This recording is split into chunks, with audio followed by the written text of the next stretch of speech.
An analysis of the current Russia-Ukraine conflict and strategies of involved parties.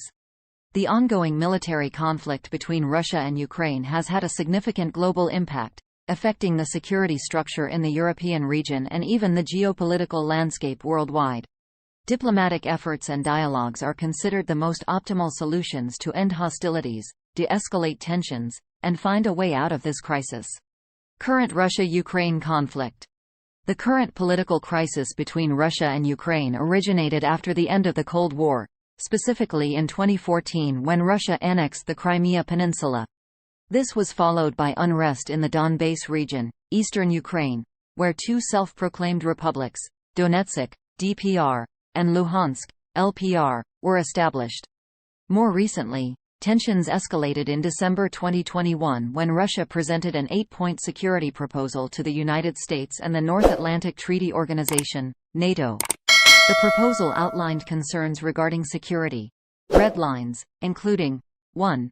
Ukraine should not become a NATO member. 2. NATO should refrain from expanding eastward. 3. NATO should revert to its 1997 configuration. Before its eastward expansion and the inclusion of Eastern European countries and the 3 Baltic republics as new members, which Russia perceives as a serious threat to its security and strategic interests. After about a month and a half, the US and NATO responded with proposals that were not adequately addressed. According to the US and NATO, any sovereign country like Ukraine, if it requests security assistance, can apply for membership not only in NATO but also in any other organization that aligns with Ukraine's national interests. Russia perceived that its legitimate proposals were not taken seriously by the US and NATO. In late November 2021, Russia deployed significant military forces near the Ukraine border. On February 22, 2022, Russian President Vladimir Putin announced the recognition of independence for the DPR and LPR, and Russian troops were sent there to fulfill a peacekeeping mission. Concerns over security increased further as Ukraine planned to sign a strategic military agreement with the United Kingdom and Poland on February 24, 2022. In response to this, President Putin declared a special military operation in eastern Ukraine to counter the offer of security support to the leadership of DPR and LPR. Analysis. In general, the current Russia-Ukraine conflict can be explained from 2 main perspectives. Firstly, from a realist perspective of international politics, the conflict is understood by examining the dynamics and struggles of the international political order. Situated in Europe and Asia, Ukraine acts as a natural buffer zone between the East and the West. Both Russia and the West consider the other as a security threat, endangering their own existence. Russia believes that Ukraine's NATO membership would upset the power balance in Russia's western flank, threatening Russia's survival space, removing its strategic buffer zone, and diminishing its historical political influence. Therefore, Russia must take timely action to prevent this security threat and maintain its security buffer zone, pushing back against NATO's westward expansion. On the other hand, the United States and the West see the conflict as a means to prevent Russia's rise in the region, which would endanger European security, traditionally within the U.S. sphere of influence, undermine NATO's internal cohesion, challenge global leadership, and disrupt the international order favorable to the U.S.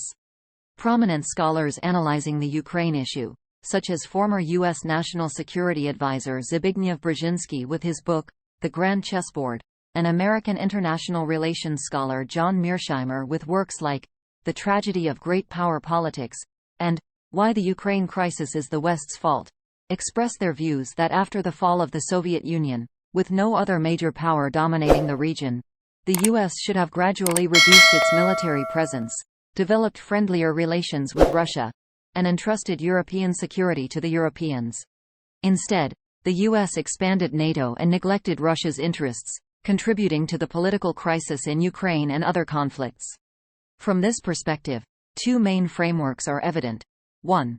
Global, regional hegemony power politics. 2. The clear resurgence of geopolitical thinking in the 21st century, particularly regarding buffer zones, spheres of influence, borders, and power projection. Secondly, from a constructivist and liberal perspective, the conflict represents an irreconcilable clash between the Anglo-Saxon and Slavic civilizations, a reaction to the territorial and political expansion of Anglo-Saxons under the veneer of globalization, seeking to dominate Europe entirely. The Slavic view perceives this as a return to their historical space and position on the world stage, with Russia as their representative. Additionally, there is the factor of Russian nationalism, with a high sense of pride and national identity. For Russia, the decline of its economy and social order and relinquishing influence in many regions worldwide are consequences of the Soviet Union's collapse. Russia's illustrious past has instilled a strong national spirit. Despite significant losses in human and material resources during World War II, Russia's substantial contributions to maintaining and ensuring global peace and security affirm its international standing. Analyzing the conflict from the perspectives of history and culture, analysts suggest that the Russia-Ukraine military conflict partly arises from Russia's deep sense of nationalism. At the same time, it can be explained by the assertive freedom of the United States, which commits to exporting and promoting democratic values worldwide, often necessitating military occupation and continuous interference in the political arrangements of different regions. This approach often provokes resistance from those adhering to nationalism. Russia perceives U.S. interference and imposition of democratic and human rights values as a potential destabilization of its domestic political order. In conclusion, the Russia-Ukraine conflict is complex and can be viewed from multiple perspectives. Realist and geopolitical interests play a significant role, as does the clash between civilizations and national identities. To find a lasting resolution, diplomatic efforts and genuine dialogue remain essential for all parties involved. Some explanations. Taking an overview, the current Russia-Ukraine conflict can fundamentally be explained from two main perspectives.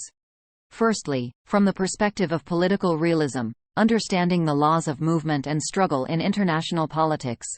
Situated in the Eurasian continent, Ukraine acts as a natural buffer zone between the East and the West. Both Russia and the West perceive the other side as a security threat, endangering their existence. According to Russia, Ukraine's NATO membership would upset the security balance on Russia's western flank, threatening Russia's survival space, eliminating its strategic buffer zone, and diminishing the former Soviet-era influence. Consequently, Russia must take timely action to prevent this security threat and maintain a vital, security buffer zone, pushing back NATO's westward influence. On the other hand, the United States and the West interpret their actions as necessary to counter Russia's rise in the region. They view this as a threat to European security, the traditional sphere of influence of the United States, NATO's internal cohesion, global leadership role, and a favorable international order for the United States. Prominent studies on the Ukraine issue include Zbigniew Brzezinski's book, The Grand Chessboard, and American scholar John Mearsheimer's works such as The Tragedy of Great Power Politics, and Why the Ukraine Crisis is the West's Fault. These works express the viewpoint that after the collapse of the Soviet Union, with no other dominant power in the region, the U.S. should gradually reduce its military presence there, build friendlier relations with Russia, and entrust the responsibility of European security to European nations. However, in reality, the U.S. expanded NATO and disregarded Russia's interests, contributing to the political crisis in Ukraine and other conflicts. From this perspective, two main frameworks are evident. 1. Global, regional hegemony power politics. 2. The clear resurgence of geopolitical thinking in the 21st century, especially concerning buffer zones, backyards, borders, and spheres of influence. Secondly, from the constructivist and liberal perspectives, the conflict is an irreconcilable clash between the Anglo-Saxon and Slavic civilizations, reacting to the territorial and political expansion of Anglo-Saxon people under the guise of globalization, aiming to dominate all of Europe. The Slavic people see this as a return to their historical space and position in the world, represented by Russia. Additionally, the strong sense of national identity and pride is prominent in Russia's nationalism. For Russia, the economic and social disorder within the country and the loss of global influence are consequences of the Soviet Union's collapse. Russia's glorious past has fostered a strong national spirit. Despite significant losses in both people and resources during World War II, Russia's crucial contributions to maintaining and ensuring global peace and security affirm its international standing. From a historical and cultural perspective, Analysts believe that the military conflict between Russia and Ukraine partly originates from Russia's strong nationalist sentiments. Simultaneously, the conflict can also be explained by the assertive freedom policy of the United States, which commits to export and promote democratic values to even distant places, necessitating military forces and constant intervention in regional political arrangements. This often provokes resistance from nationalist forces. Russia sees U.S. interference and imposition of democratic and human rights values as a threat to its internal political stability. Note: the original text appears to contain some grammatical errors and lacks proper punctuation. I have attempted to maintain the original content while improving readability.